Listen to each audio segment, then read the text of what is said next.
Our top focus, it's the second phase of polling come tomorrow morning, whereas 88 seats across the country will go to elections. All eyes on voting of the second phase of election. Campaign for phase 2 concluded yesterday. Voting in 88 seats across 13 states to take place on the 26th of April. In this phase of polling is scheduled for Kerala, Karnataka. All of Kerala votes in a single phase.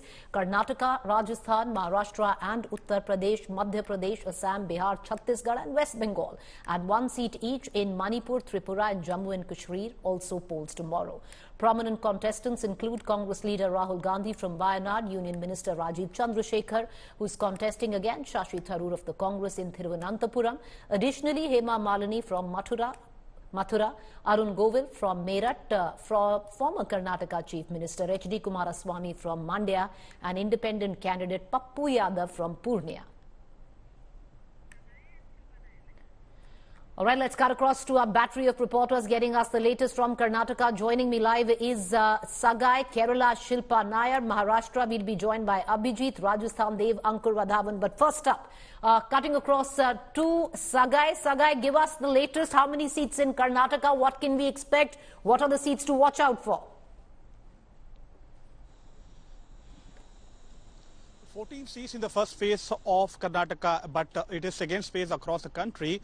And important seats would be Mandya, where former Chief Minister H.D. Kumaraswamy is contesting from there against Congress candidate Star Chandru, and Mysore, where Yaduvir Krishnadatta Chamaraj Vadiya's son Yaduvir is contesting from Mysore.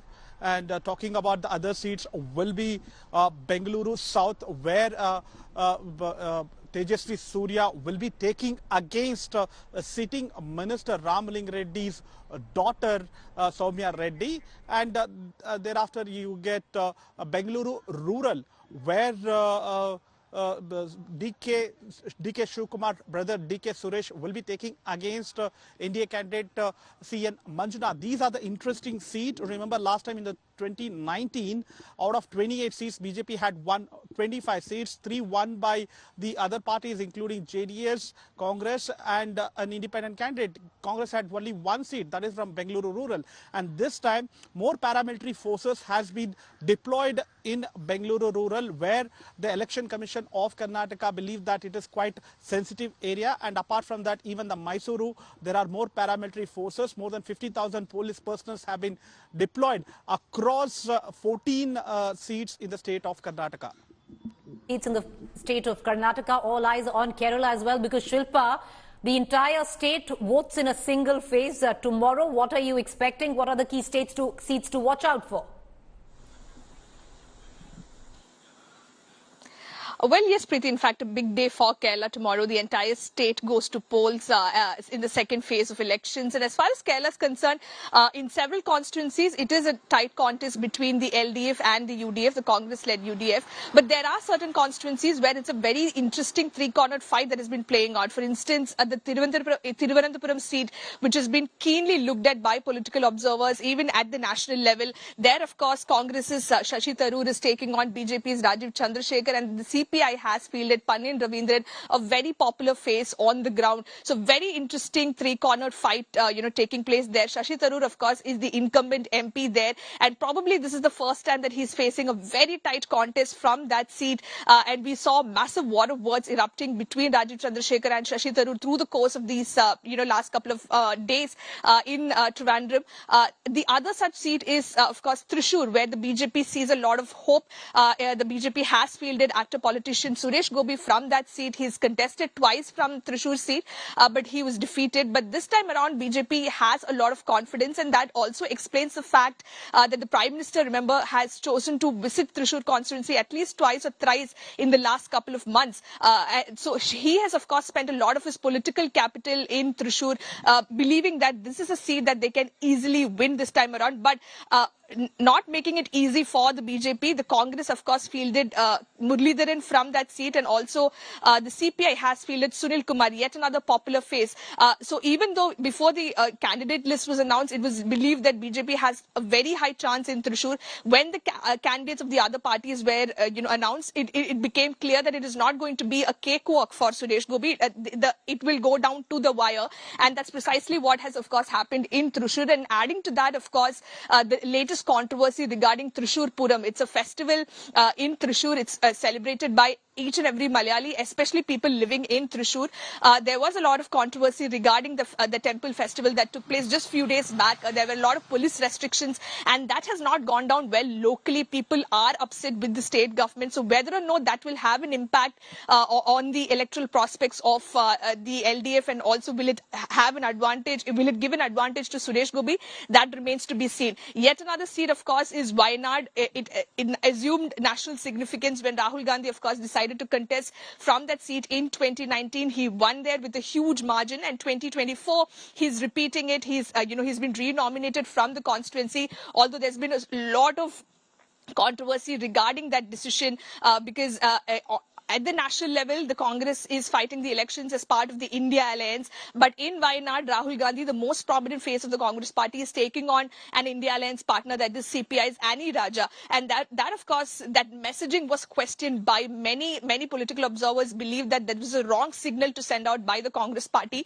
But they stood firm. Rahul Gandhi says Wayanad is his second home, and he has a lot of attachment to the people of Wayanad. He considers them family, is what Rahul Gandhi kept repeating. And he, of course, decided to go ahead and contest once again from the Wayanad seat.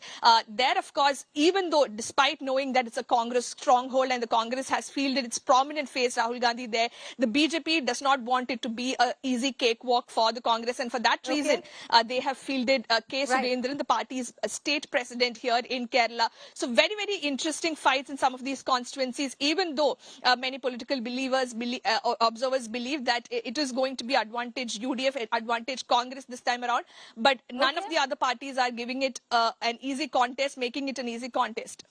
All right, none of the other parties making it an easy contest. In 2019, this is how it stacked up where the constituency of Wayanad was concerned. At that time, Rahul Gandhi got 65% of the vote share, but this time around, the left candidate is also quite popular. Let's quickly shift focus now to the state of Maharashtra, because viewers, Maharashtra seemingly the outlier, or many would suggest even by our own standard. The state of Maharashtra is giving in more in terms of a Mood of the Nation survey, where it comes down to the Maha Vikas Aghadi. Joining me from there is my colleague Abhijit with the very latest. Abhijit, what to expect from Maharashtra? Take us through while I turn to our election intelligence dashboard. As we know, Preeti, Maharashtra is in a very difficult state to make any comment politically right now. But tomorrow, at least 8 constituencies are going for a poll. And these 8 constituencies from Vidarbha and Marathwada belongs to NDA in 2019. And the most prestigious seats in Maharashtra tomorrow where they are going to poll is in Amravati and Nanded. Amravati, from where Navneet Rana is contesting the seat from the BJP in last election, 2019, she contested as an independent candidate and she sought support from NCP and Congress. Even Sharad Pawar was there to campaign for her in last election. But right now, she is contesting from the BJP, and Congress candidate Balwant Wankhede has created a huge challenge for her there. As we know that Prahar party, Bachchu Kadu, who belongs to Prahar and supported the Shinde government, and he also given a candidate there, Dinesh Boob, who is fighting against the Rana. So that is a triangular fight in Amravati.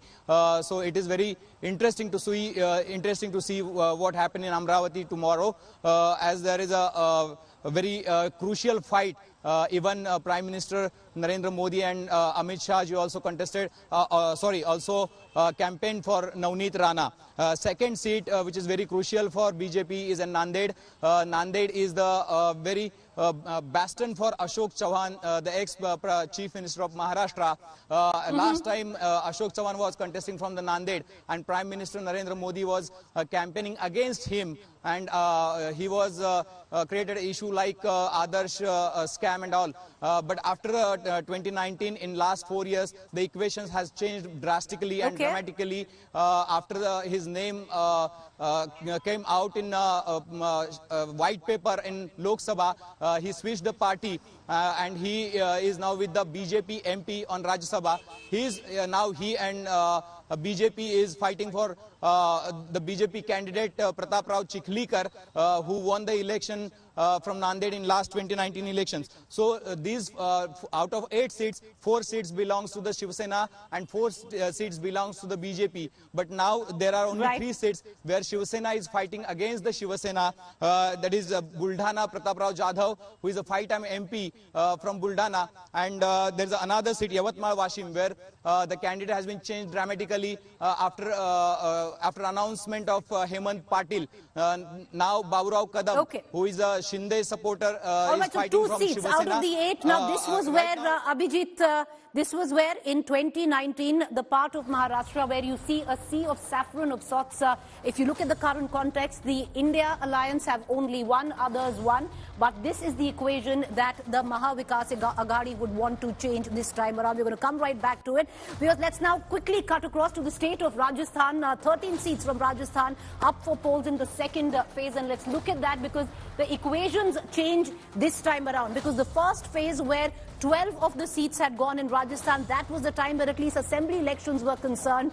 It was the Congress that was on an advantage. This time around, if you look at it, now this is just, of course, the last time around because the BJP had a 10% vote when it came down seats, when it came down to Rajasthan, 25 on 25.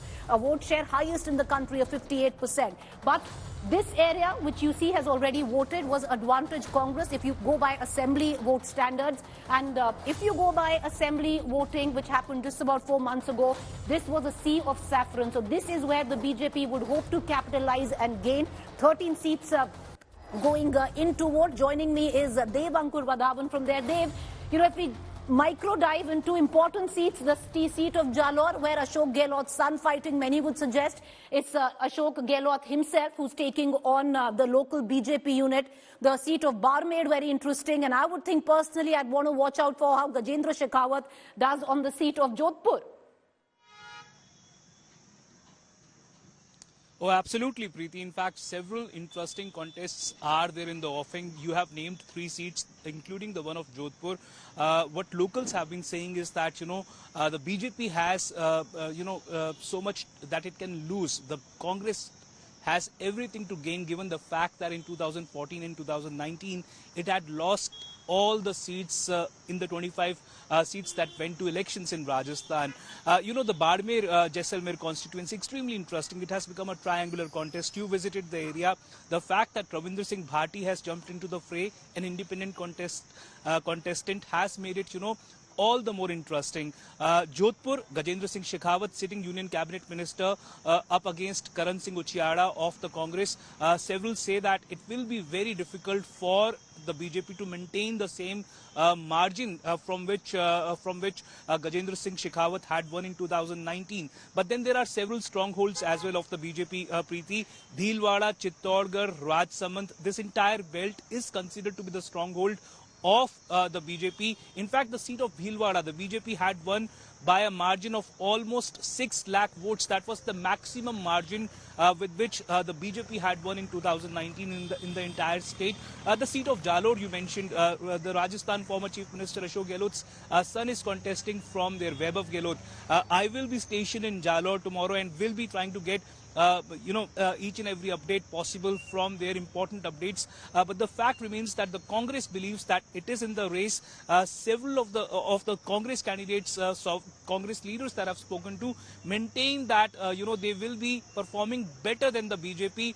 And there is the difference between the BJP and the Congress. While the Congress says it will be performing better than the BJP claims that for the third time it will be winning 25 out of 25 seats in the desert state of Rajasthan. Preeti? Well, it remains to be seen how it pans out. At least if you look at it, it's advantage the BJP in this phase of election. However, if you look at 2019, it should have been advantage BJP throughout the state of Rajasthan. But viewers, once again, a quick look.